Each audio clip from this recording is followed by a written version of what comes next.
Sarap ng pakiramdam. Sarap talaga pagka wala kang bagaheng dinadala. Tulad ng lugar na ito, napakagandang lugar.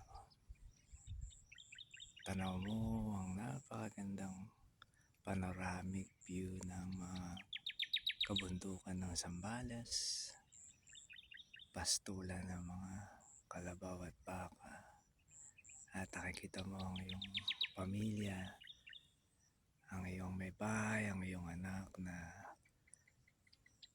naglalakad dito habang katatapos niyong kumain ng umagahan. Sarap. Alam niyo yung mga pagkakataon na may mga pangyayari sa ating buhay na tila nagpapabigat sa ating puso. Normal lang yan ang darating. Kasi dyan tayo natututo eh.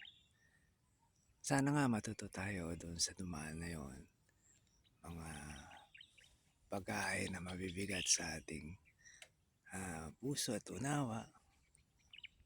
Kasi kung di natin marirealize na may tinuturo ang Panginoon sa bawat pangyayari na ito at pananatili tayong mapagmataas at hindi tayo magiging maunawain sa lalo na sa ating kapwa, ay napaka hirap na kalagayan yan, mga mahal kong tropa.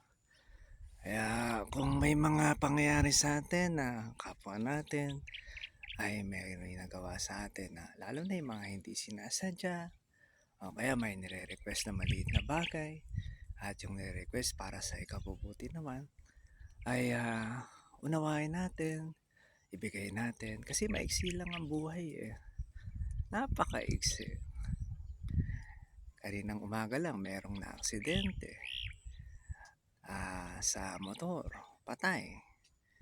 Ang isang nakaraang araw wala namang sakit, pero binawian ng buhay sa ibang pangyayari.